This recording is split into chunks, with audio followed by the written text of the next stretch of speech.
Hello नमस्कार साथियों, स्वागत है आप सभी का। तो दोस्तों, आज की इस वीडियो में हम देखेंगे जीके जीएस से 21 अति महत्वपूर्ण प्रश्न जो आप लोगों के आने वाले सभी एग्जाम के लिए लाभदायक होंगे। पहला प्रश्न है दोस्तों, भारतीय संविधान में कितने मौलिक कर्तव्य दिए गए हैं? तो भारतीय संविधान में कितने मौलिक कर्तव्य हैं? राइट आंसर ऑप्शन ए हो जाएगा 11। टोटल 11 मौलिक कर्तव्य हैं भारतीय संविधान में। और दोस्तों, मौलिक कर्तव्य को कहाँ से लिया गया है? तो रूस के संविधान से मौलिक कर्तव्य को लिया गया है और इसका उल्लेख आर्टिकल 51A में है। अगला प्रश्न है साथियों, सौर परिवार के निम्न ग्रह में कौन सा ग्रह सबसे अधिक ठंडा है? तो सौर परिवार के निम्न ग्रहों में कौन सा ग्रह सबसे अधिक ठंडा है? ठंडा पूछ रहा है दोस्तों कि सबसे अधिक ठंडा ग्रह कौन सा है? राइट आंसर ऑप्शन डी हो जाएगा वरुण। वरुण दोस्तों ये सूर्य से अधिक दूरी पर होने के कारण सबसे ठंडा है। और दोस्तों, सबसे गर्म ग्रह कौन सा है? सबसे गर्म ग्रह शुक्र है। और दोस्तों, शुक्र को हम किन किन नामों से जानते हैं? तो शुक्र को सबसे चमकीला ग्रह भी कहा जाता है। शुक्र सबसे चमकीला ग्रह है। और दोस्तों, यह पृथ्वी के समान होने के कारण पृथ्वी की बहन भी इसे कहते हैं। और यह सांझ का तारा, भोर का तारा, इन सभी नामों से हम लोग शुक्र को जानते हैं। और दोस्तों, पृथ्वी को नीला ग्रह के नाम से भी जाना जाता है। एकमात्र ग्रह है जहाँ पर जीवन संभव है। और बुध ये सबसे छोटा ग्रह है, सबसे छोटा ग्रह है और यह सूर्य के सबसे नज़दीक भी है। तो इसका राइट आंसर ऑप्शन डी हो जाएगा, सबसे ठंडा ग्रह वरुण है। अगला प्रश्न, अगला प्रश्न है दोस्तों आज के सभी प्रश्न वेरी इंपॉर्टेंट हैं, तो आप लोग वीडियो में अंत तक जरूर बने रहिएगा। और दोस्तों, अगर वीडियो अच्छी लगे तो वीडियो को लाइक और अपने दोस्तों के ग्रुप में शेयर जरूर करिएगा। चलिए दोस्तों, अगला प्रश्न है, संविधान के किस अनुच्छेद के अंतर्गत हिंदी को राजभाषा का दर्जा प्रदान किया गया है? तो दोस्तों, किस अनुच्छेद के अंतर्गत हिंदी भाषा को राजभाषा का दर्जा प्रदान किया गया है? राइट आंसर ऑप्शन ए हो जाएगा अनुच्छेद 343 आई में। अनुच्छेद 343 आई में हिंदी को राजभाषा का दर्जा प्रदान किया गया है। अगला प्रश्न, अगला प्रश्न है, प्रस्तावना में कितनी बार संशोधन हुआ है? तो प्रस्तावना में कितनी बार संशोधन हुआ है? राइट आंसर ऑप्शन ए हो जाएगा एक बार। एक बार दोस्तों प्रस्तावना में संशोधन हुआ है। और कब हुआ था प्रस्तावना में संशोधन? कब हुआ था? तो 1976 में। 1976 में प्रस्तावना में संशोधन हुआ था 42वें संविधान संशोधन के द्वारा। 42वें संविधान संशोधन के द्वारा 1976 में प्रस्तावना में संशोधन किया गया था। और दोस्तों, प्रस्तावना में क्या जोड़ा गया था उस समय? तो समाजवाद, पंथ निरपेक्ष और अखंडता, ये तीन शब्दों को जोड़ा गया था प्रस्तावना में 42वें संविधान संशोधन 1976 में। अगला प्रश्न, अगला प्रश्न है दोस्तों, विधान परिषद के सदस्यों का कार्यकाल कितने वर्ष का होता है? विधान परिषद के सदस्यों का कार्यकाल कितने वर्ष का होता है? राइट आंसर ऑप्शन सी हो जाएगा 6 वर्ष। 6 वर्ष का कार्यकाल विधान परिषद के सदस्यों का होता है। और दोस्तों, लोकसभा के सदस्यों का कार्यकाल कितने वर्ष का होता है? तो 5 वर्ष। 5 वर्ष लोकसभा के सदस्यों का कार्यकाल होता है। तो इसका राइट आंसर ऑप्शन सी हो जाएगा। अगला प्रश्न, अगला प्रश्न है दोस्तों, तराइन की पहली लड़ाई कब हुई थी? तराइन की पहली लड़ाई कब हुई थी? राइट आंसर ऑप्शन बी हो जाएगा वर्ष 1191 में। वर्ष 1191 में तराइन की पहली लड़ाई हुई थी। और किनके बीच हुई थी? तो मोहम्मद गौरी और पृथ्वीराज चौहान के बीच में हुई थी, जिससे पृथ्वीराज चौहान ने जीता था।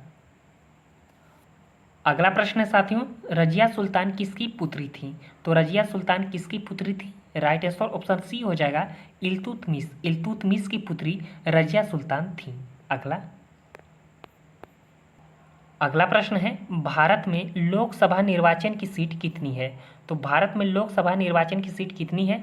दोस्तों, आप लोग लोकसभा से रिलेटेड दोस्तों आप लोग सभी प्रश्नों को याद रखिए, क्योंकि लोकसभा का चुनाव इस समय भारत में चल रहा है। तो आने वाले सभी एग्ज़ाम 2024 और 25 के दोस्तों सभी एग्ज़ामों में लोकसभा से प्रश्न पूछे जाएंगे, भर भर कर दोस्तों प्रश्न पूछे जाएंगे। तो आप लोग लोकसभा से रिलेटेड सभी प्रश्नों को याद रखिए। दोस्तों लोकसभा में मैंने एक वीडियो बनाया है, उसका लिंक इस वीडियो के डिस्क्रिप्शन में, आप वहां से जाकर देख लीजिएगा। लोकसभा से दोस्तों रिलेटेड मैंने सभी महत्वपूर्ण प्रश्नों को कराया है उस वीडियो में, तो आप लोग डिस्क्रिप्शन में जाके उस वीडियो को जरूर देखिएगा। तो इसका राइट आंसर ऑप्शन बी हो जाएगा 543। भारत में लोकसभा निर्वाचन की सीट कितनी है? 543 है। अगला प्रश्न है दोस्तों, लोकसभा की प्रथम महिला अध्यक्ष कौन थी? तो लोकसभा की प्रथम महिला अध्यक्ष कौन थी? राइट आंसर ऑप्शन सी हो जाएगा मीरा कुमार। मीरा कुमार लोकसभा की प्रथम महिला अध्यक्ष थी।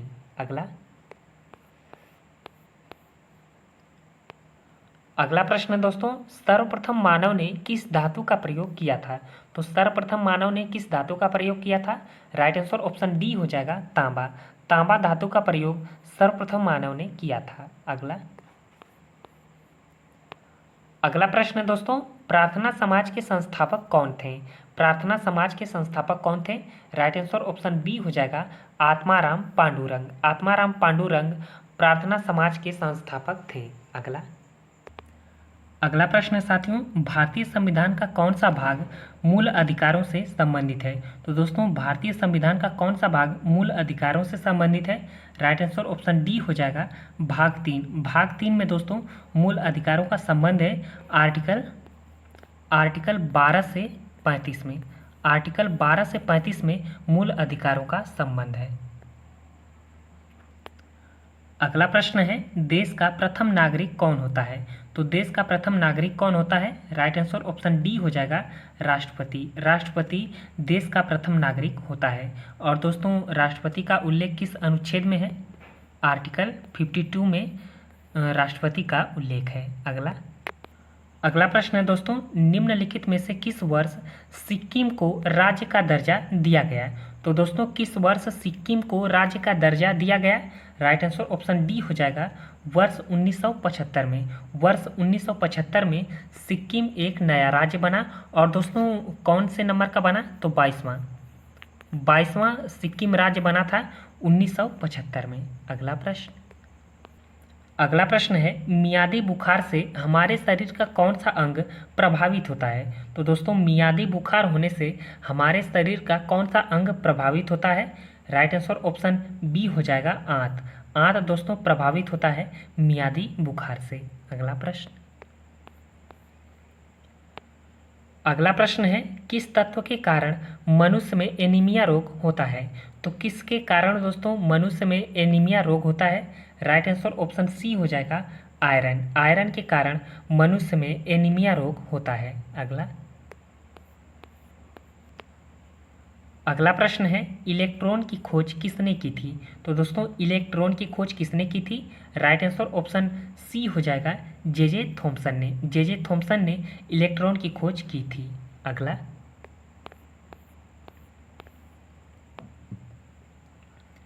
अगला प्रश्न है, मधुमेह रोग किसकी कमी से होता है?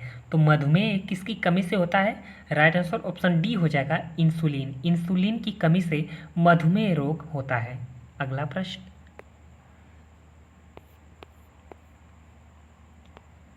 अगला प्रश्न है दोस्तों, गुरुत्वाकर्षण का सिद्धांत किसने दिया था? तो गुरुत्वाकर्षण का सिद्धांत किसने दिया था? राइट आंसर ऑप्शन बी हो जाएगा न्यूटन। न्यूटन ने गुरुत्वाकर्षण का सिद्धांत दिया था। तो इसका राइट आंसर ऑप्शन बी हो जाएगा। अगला प्रश्न है साथियों, और ये आज का अंतिम प्रश्न है। इसके बाद आप लोगों के लिए एक प्रश्नों का टेस्ट है। तो किसे भारी जल कहा जाता है? भारी जल दोस्तों किसे कहते हैं? राइट आंसर ऑप्शन सी हो जाएगा ड्यूटेरियम ऑक्साइड को। ड्यूटेरियम ऑक्साइड को भारी जल कहा जाता है। इसका दोस्तों सूत्र क्या है? तो D2O। ड्यूटेरियम ऑक्साइड को भारी जल कहा जाता है।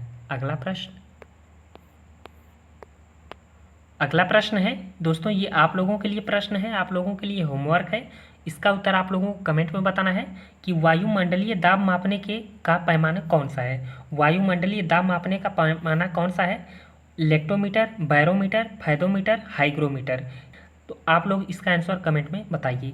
तो दोस्तों आज के लिए इतना ही। उम्मीद करता हूँ कि दोस्तों वीडियो अच्छी लगी होगी। अगर दोस्तों वीडियो अच्छी लगी हो तो आप लोग वीडियो को लाइक और अपने दोस्तों के साथ ज़्यादा से ज़्यादा शेयर करिए।